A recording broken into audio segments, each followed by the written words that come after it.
¿Cómo están, hermanos? Dios les bendiga. Bienvenidos a nuestro programa y queremos saludar a todos nuestros amigos, hermanos en Cristo que nos están escuchando, que esperamos cada tema que compartimos a través de las redes sociales pueda ser de bendición para todos y cada uno de ustedes. En esta hora quiero compartir un tema que lo he titulado Lo poco con Dios es mucho. Yo me pongo a pensar que Dios no necesita grandes recursos para poder glorificarse. Aún lo poco que tú puedes tener, Dios lo puede usar para grandes cosas. Estaba leyendo la historia de Steve Jobs, el creador de esta empresa llamada Apple, y se dice que su empresa empezó en el garaje de sus padres, donde comenzó a confeccionar y a diseñar los primeros ordenadores. Y los 100 primeros modelos de Apple fueron encargados por un minorista de la zona y 9 meses más tarde, tras el éxito de este primer ordenador personal, Apple se trasladó a las oficinas en Cupertino. Y lo demás, bueno, ya es historia y es algo que creo que todos conocemos. Pero tú sabías que el garaje de Steve Jobs ha sido declarado patrimonio histórico de la ciudad de Los Altos, porque ahí empezó este hombre. No tenía un taller de gran envergadura, no tenía una fábrica bien montada para poder elaborar sus computadoras, lo hizo simplemente en el garaje de sus padres. En realidad, como dije, Dios no necesita muchos recursos para darnos la victoria, para que Él se pueda glorificar y, bueno, obviamente para poder bendecirte a ti también. Y esto lo vemos, por ejemplo, también en el caso de Gedeón. Tú te acuerdas de Gedeón, ¿no? Lo has leído ahí en el libro de Jueces. Él fue un juez de Israel. Pero cuando Gedeón había armado su ejército para poder enfrentarse contra un enemigo que tenía pues miles de soldados, Gedeón pensó pues hacerle batalla o pelear contra este ejército con la gente que tenía, pero Dios le dijo que la cantidad de gente que tenía Gedeón pues era mucha. Pero en realidad si tuviéramos que compararlo con el ejército enemigo, pues aún así creo que Israel estaba en desventaja. Pero Dios le dijo a Gedeón, es mucha la gente que tú tienes. Yo te voy a seleccionar a las personas que van a pelear contigo, pero para eso los tenía que probar. Así que, como dice Jueces capítulo 7, versículo 6, y fue el número porque los llevó a un lago para que tomen agua, pero ahí el Señor quería ver quiénes eran las personas idóneas que Él iba a seleccionar. Y dice aquí el versículo 6 del capítulo 7 de Jueces, y fue el número de los que lamieron llevando el agua con la mano a su boca, 300 hombres. Y todo el resto del pueblo se dobló sobre sus rodillas para beber las aguas. Dios seleccionó a los hombres que cogían el agua con sus manos y la llevaban a su boca. Pero aquellos que se inclinaban sobre sus rodillas para tomar el agua, a eso los desechó. Y se quedó solamente con 300 hombres para enfrentar a un ejército de miles, decenas de miles. Yo sé que si esto se lo dices a un estratega de guerra, a esta gente que es experta en enviar batallones de guerra, ejércitos, dirán, ¿cómo vas a pelear con un ejército que tiene 100,000 hombres con 300? Tú estás mal de la cabeza. Bueno, mira, si me lo dicen a mí, de repente puede ser que tengan la razón. Pero si se lo dicen a Dios, se van a equivocar. Porque al final la historia nos dice que Dios le dio la victoria a Gedeón y con ese ejército de solamente 300 hombres pudo vencer a un gran ejército enemigo. Lee Jueces capítulo 7. Ahí te vas a enterar de la historia. Y así mismo cuando Dios, por ejemplo, a través de Cristo dio de comer a 5,000 personas, ¿cuántos panes y cuántos peces crees que tenía el Señor en sus manos? ¿O cuántos panes y peces le alcanzaron al Señor? Ahí Mateo 14, 17 dice que solamente tenían 5 panes y 2 peces. y había una multitud de 5.000 personas. Si alguien te dice, puedes darle de comer con 5 panes y 2 peces a una multitud así, te van a decir que estás loco. Pero si se lo dices al Señor Jesús, Jesús sí lo puede hacer, porque Él es Dios y para Él nada es imposible. Y el Señor así lo hizo. Lee la historia en Mateo capítulo 14, versículo 17 en adelante, y te vas a dar cuenta de que así fue. Y todavía sobraron 12 cestas o 12 canastas de panes de tanta gente que había comido y se había saciado. El Señor, déjame decirte, no te pide que tengas una gran fe. Muchos pensamos y creemos, yo tengo que tener una fe grande para que Dios me ayude, para que Dios me bendiga. No, estás equivocado. El Señor dice ahí en Mateo capítulo 17, versículo 20, Jesús les dijo a sus discípulos, por vuestra poca fe. Porque de cierto os digo que si tuvierais fe como un grano de mostaza, y tú sabes cómo es un grano de mostaza, no sé si lo has visto, un grano de mostaza es una cosa así pequeñita. Si tienes fe del tamaño de un grano de mostaza, tú le puedes decir a este monte, pásate de aquí a allá y se pasará, y nada os será imposible. Algo que Dios quiere ver en nosotros es eso, fe. Y al que cree, dice la Biblia, todo le es posible. Bueno, yo sé que estamos viviendo en un mundo donde hay mucho escepticismo, donde hay mucha incredulidad. No quiero negar, yo sé que hay gente que cree en Dios, pero pienso que muchas personas se pierden muchas bendiciones porque no creen. Y no te digo de los ateos porque yo sé que ellos no creen en Dios para nada.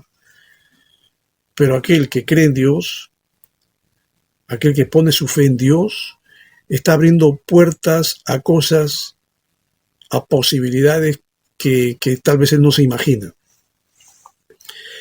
Dios puede usar a alguien, a cualquier persona, te puede usar a ti, me puede usar a mí, puede usar a alguien a veces incluso de quien menos esperas algo. Sí. Si cuando leemos, por ejemplo, en el libro de 1 Corintios, en la epístola de Pablo a los Corintios, en el capítulo 1, mira lo que dice el apóstol Pablo. Mira el tipo de personas que Dios usa. Capítulo 1 de 1 Corintios, versículo 27 al 29. Sino que lo necio del mundo escogió Dios para avergonzar a los sabios, y lo débil del mundo escogió Dios para avergonzar a lo fuerte. Y lo vil del mundo y lo menospreciado escogió Dios, y lo que no es, para deshacer lo que es, a fin de que nadie se jacte en su presencia. ¿Crees que Dios está buscando a hombres talentosos? ¿Crees que Dios está buscando a hombres que tienen doctorados y maestrías? No estoy subestimando a los que tienen, es todo esto. Pero ¿crees que este es el tipo de personas que Dios usa para glorificarse? Según lo que yo leo aquí en esta epístola de 1 Corintios 1, Dios no está escogiendo ese tipo de personas. Más bien dice acá que Dios está escogiendo a los necios, Dios está escogiendo a lo débil, Dios está escogiendo a lo vil, Dios está escogiendo a los menospreciados, está escogiendo a los que no es, a lo que no es, los que no son, los que no valen nada. Y Dios está usando este tipo de personas para deshacer lo que es, a fin de que nadie se jacte en su presencia. Sí, no hay que subestimar a las personas. No hay que pensar que porque alguien no rinde o no es bueno, este no sirve para nada, hay que desecharlo, ¿no? Bueno, lamentablemente ese es el pensamiento que lamentablemente pues existe en nuestra sociedad. En una sociedad donde todos vivimos en base a competencias, en una sociedad donde todos tenemos que alcanzar metas, en una sociedad de consumo, que es una sociedad pues cruel, y donde muchos dicen sobrevive más fuerte, basándose en las recetas de Charles Darwin, ¿no? Porque Darwin decía que el más fuerte es el que sobrevive. No siempre es así, ¿eh? Si tú te pones en la mano de Dios, Dios puede usar al más débil para glorificarse. Me gusta mucho la historia de Albert Einstein, por ejemplo, porque según dicen, leí una biografía de él, Albert Einstein no dijo ni una palabra. Dicen que él no habló sino hasta los 4 años. No empezó a leer sino hasta los 7 años. Yo creo que muchos de nosotros ya desde los 4 o 5 años ya estábamos leyendo. Él, a partir de los 7 años, empezó a leer. Y le recriminaban su constante falta de atención. Parece que tenía un problema de atención. Sus maestros lo tachaban de perezoso. Decían que él tenía una incapacidad psíquica. En realidad no lo comprendían. Y Einstein tenía una forma radicalmente distinta de pensar. Era un hombre inteligente, pero ante otros no valía nada. Y entre muchas otras cosas, tú sabes que este hombre, ya cuando llegó a ser pues un físico, pues llegó a ganar el premio Nobel de Física. Es un premio que no se lo dan a cualquiera. Tienes que haber hecho algo brillante para que te den un premio así. Leía la historia también un poco de este famoso cineasta llamado Steven Spielberg. Dice que Spielberg, a él lo han rechazado 3 veces de la universidad de sus sueños. Él quería ingresar a la Universidad de Southern en California. Lo botaron de ahí, no lo aceptaron. Él buscó otro sitio para estudiar hasta que finalmente descubrió su verdadera vocación, que era ser director de cine, que es justamente en lo que él destaca. Y bueno, él ha hecho muy buenas películas, ¿eh? Sí, no siempre los grandes hombres que brillan ahora y que brillan con luz propia, pues cuando estuvieron en sus inicios, pues brillaron, no necesariamente, empezaron mal muchos de ellos. Tú has escuchado de este famoso personaje llamado Honda, ¿no? Cuando escuchamos Honda, pues inmediatamente pensamos en las motos, ¿no? Las motos Honda. Pensamos en los autos, también hay autos con la misma marca, el mismo nombre, Honda. Pero se dice que la firma Toyota no contrató a Soichiro Honda, como así se llamaba, como ingeniero. ¿Sabes por qué? Porque no lo creían capaz para dicho puesto. Él, entonces, como quería ingresar a Toyota, pero no lo contrataron porque veían que no era un tipo que se adecuaba al perfil o no llegaba al perfil que ellos buscaban, entonces Honda, por su cuenta, él empezó a hacer sus motos. Y bueno, ya conoces la historia, el hombre se volvió multimillonario. Y algunos creen que se hizo más importante incluso que Toyota.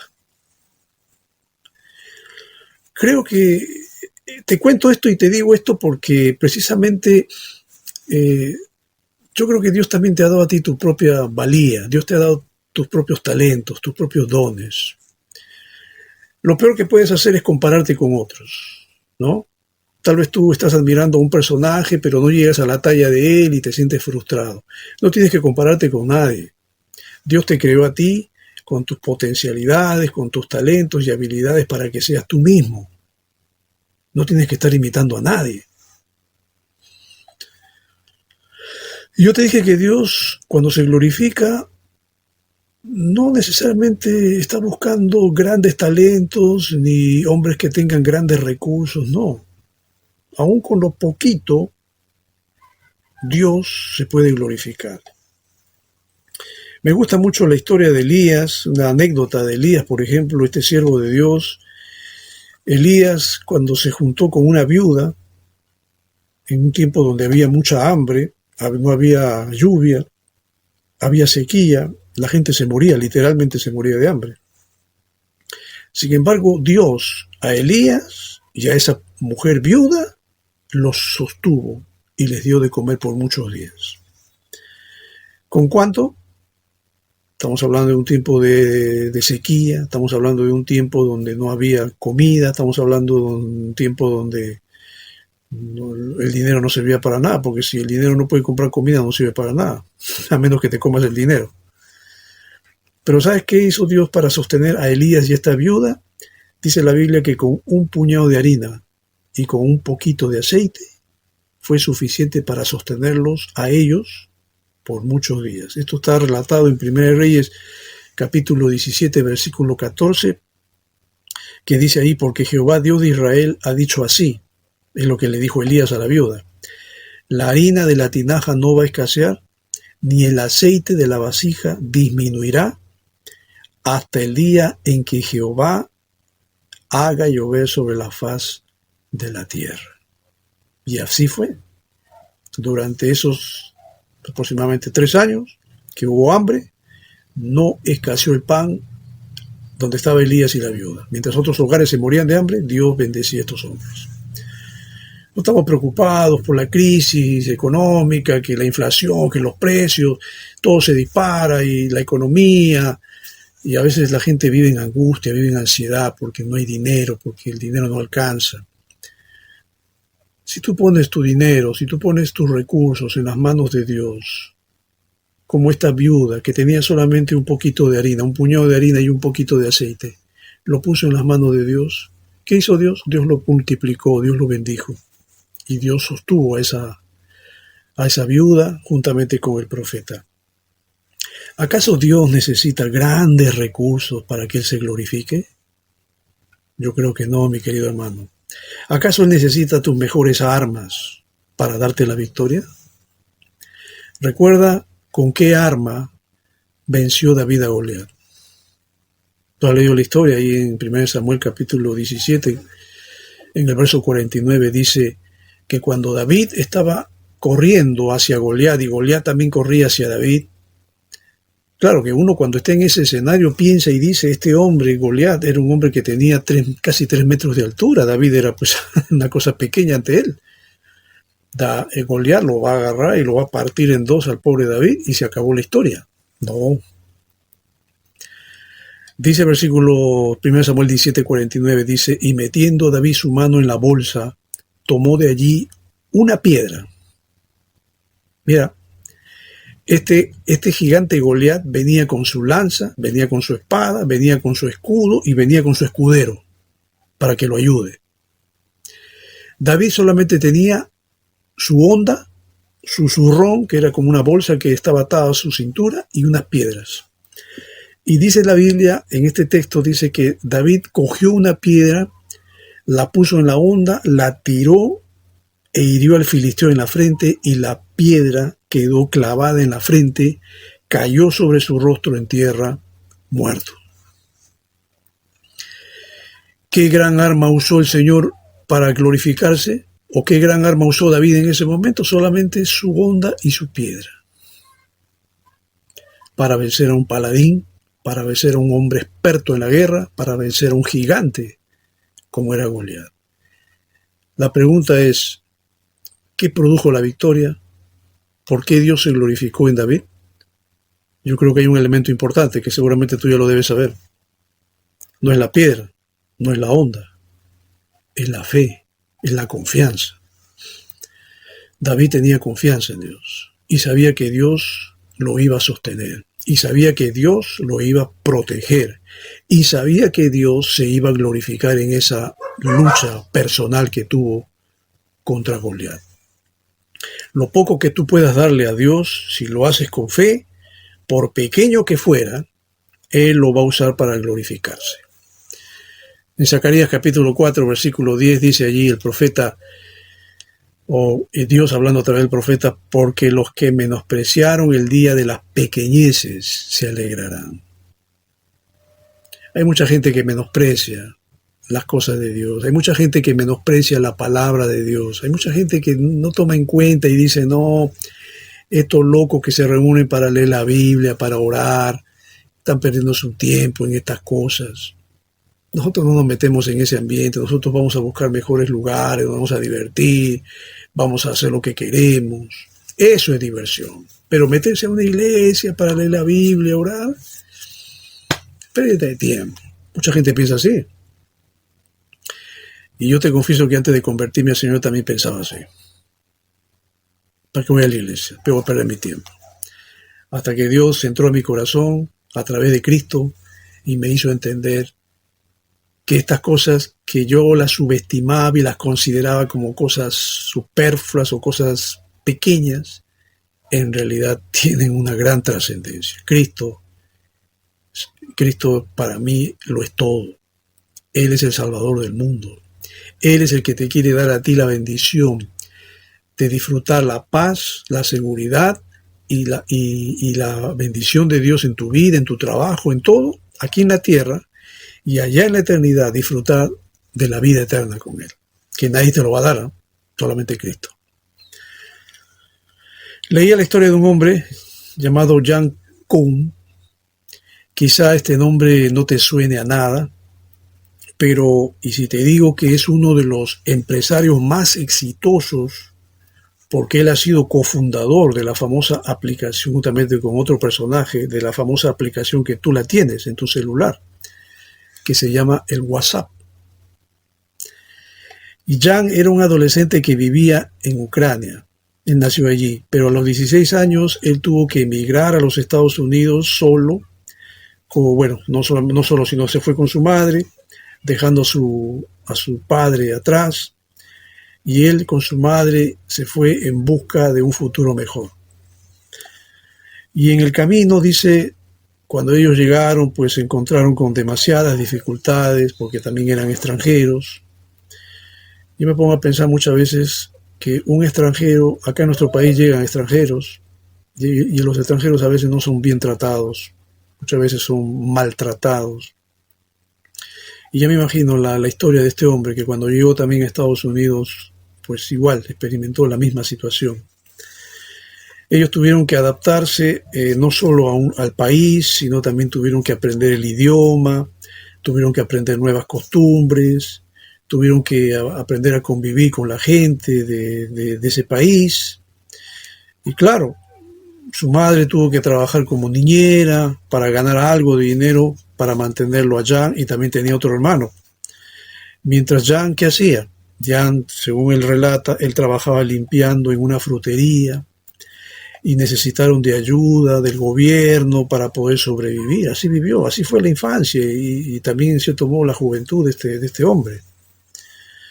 Y Kuhn se interesó desde joven, desde muy joven se interesó por la tecnología, y es por eso que él se esforzó en trabajar todas las horas que pudo para poder ahorrar su dinero y poder ir a la universidad. Ya tenía más o menos 18 años. Y cuando él terminó sus estudios, entonces él acudió a varias entrevistas de trabajo para que le contrataran, y al final lo hizo, ¿sabes quién? La empresa Yahoo, que es un motor de búsqueda que tenemos todos en nuestras computadoras. Y allí conoció a Brian Acton y juntos crearon la famosa aplicación para chatear que todos la tenemos, que se llama el WhatsApp. Jan Kuhn hoy tiene, porque se sabe que él vendió luego esta aplicación a Facebook, pero se cree que este hombre, que tuvo un inicio muy humilde y que tuvo que pasar muchas peripecias para poder salir adelante en la vida, Jan Kuhn hoy tiene una fortuna de más de 8 billones, con B, no con M, 8 billones de dólares. Y él dijo lo siguiente: no tuve una computadora sino hasta los 19 años. Pero eso no me impidió llegar a donde quería. Tú tienes una computadora seguro desde mucho antes, tienes una laptop, pero este hombre no la tuvo sino hasta los 19 años y mira hasta dónde llegó. Y yo me pongo a pensar, Dios también te puede usar a ti con lo poco que tú tienes o lo poco que tú sabes. Tal vez no eres un profesional, quizás no has terminado la carrera, tal vez, no sé, por razones económicas no has podido terminar, y en cierto modo te sientes un poco frustrado porque no lograste tu objetivo. Más no significa que no lo puedas lograr. Pero ¿acaso la gente que estudia en universidad triunfa en la vida? No. Hay gente que yo conozco que no ha pisado una universidad, que apenas tienen primaria y han logrado ser empresa y han crecido bastante. Como también sé que hay gente profesional que lo ha hecho. Pero yo creo que aquí lo importante es que nunca debemos rendirnos, nunca debemos pensar que yo no soy preparado, yo no tengo capacidades, yo no puedo lograr lo que quisiera porque me faltan recursos. No pongas eso en tu mente. Porque cuando tú dices no puedo, no vas a poder. ¿Sabes lo que decía el apóstol Pablo? Él decía, todo lo puedo en Cristo que me fortalece. Todo lo puedo. Tal vez deberíamos cambiar ese no puedo y decir todo lo puedo. Todo lo puedo en Cristo. Y Cristo, si me llamó, y Cristo me escogió, y Cristo vio en mí algo importante, como creo que Dios lo ve en todos nosotros, porque todos somos importantes, Dios te va a usar. Dios, si tú te pones en sus manos, Dios se va a glorificar a través de tu vida y Dios te va a ayudar a salir adelante, porque Él lo que quiere primeramente es limpiar tu mente, limpiar tu corazón, entrar en tu vida, cambiar tu vida, hacer de ti un hombre nuevo, hacer de ti una nueva criatura, y Dios va a empezar a obrar en tu vida y a través de tu vida. La pregunta es si tú quieres que lo haga, si tú deseas que Él lo haga. Tal vez tú me digas, no, pero yo no necesito a Dios. Bueno, está bien, es tu elección. Hay mucha gente que dice, no, yo necesito a Dios para salir adelante. Me basto conmigo mismo, con mi mente, mis talentos, mis capacidades. Bueno, adelante y que te vaya bien. Sí, pero hay muchos que también se estrellan, ¿eh? No vayas a pensar, porque a veces el tipo que dice que yo todo lo puedo y no necesito a Dios, al final también le va mal. Y a veces Dios permite que se estrelle para que se dé cuenta de que con el orgullo y la soberbia no logra nada. En la vida hay que aprender a ser humildes. Y el Señor Jesucristo dijo, aprended de mí que soy manso y humilde de corazón. Dios atiende al humilde y al soberbio o al altivo lo mira de lejos. Yo te quiero decir que hay algo mucho más importante que cualquier emprendimiento que tú puedas tener aquí en la tierra. Sí, te puede ir bien en muchas cosas, pero hay algo importante que tú también tienes que saber. Es que todo lo que nosotros emprendamos aquí en la tierra se queda aquí en la tierra. No va a ir más allá. Dios te quiere dar a ti la oportunidad de que puedas disfrutar de la dicha eterna, de la vida eterna, en una dimensión que tú no conoces, ni yo tampoco, porque estamos aquí en la tierra. Pero Dios quiere que tú, cuando termines tu estancia aquí en la tierra, vayas a esa dimensión donde podrás disfrutar de la vida eterna que Él solamente se la da a aquellos que creen en Él. Y yo te pregunto en esta hora, ¿tú deseas que Cristo entre en tu corazón? ¿Tú deseas que Dios te ayude a entender esta dimensión y pueda entrar en tu vida y pueda hacer de ti un hombre nuevo y una nueva criatura sin que tú tengas que renunciar a lo que estás haciendo aquí en la tierra, por si acaso? Aún si tienes la ayuda de Dios y la sabiduría de Dios, Dios te puede encaminar para que tú puedas mejorar muchas cosas que probablemente no puedes, pero que con la ayuda de Dios sí es posible. El Señor quiere ver en ti lo que vio en muchos de estos personajes que te he relatado, que es la fe. Y la Biblia dice que la fe no es otra cosa sino que la certeza de lo que se espera, la convicción de lo que no se ve. Si tú pones tu fe en Dios, en Cristo, esa fe te va a abrir puertas para muchas cosas que hoy día tú desconoces, pero que Dios te las va a ir revelando poco a poco en tu vida. Y Él va a encaminar tu vida de acuerdo a sus planes y propósitos. Y déjame decirte que los planes y propósitos de Dios son para bendición. No para traerte problemas, sino para bendecirte. No interesa lo poco que tú tengas. De repente tienes mucho, no lo sé. Pero aun si tú tuvieras poco para empezar, ponlo en las manos del Señor. Pon tu vida en las manos del Señor. Y si tú le dices, Señor, de repente no tengo nada, pero pongo mi vida en tus manos. Y quiero que tú me guíes y me ayudes para poder entender tu voluntad perfecta para mi vida y para que tú me encamines en base a ella y pueda ser un hombre o una mujer de bendición en esta sociedad, en este mundo donde tú me has puesto. Porque estamos aquí, en este mundo, no para pasearnos ni divertirnos, que eso también es parte de la vida. Más importante que eso es que Dios te creó para un propósito importante, que es glorificarse a través de tu vida. Y yo espero que así lo haga. Espero que esta reflexión haya sido de ayuda, de bendición para tu vida. Mi nombre es Walter Delgado y nos vemos en una próxima oportunidad.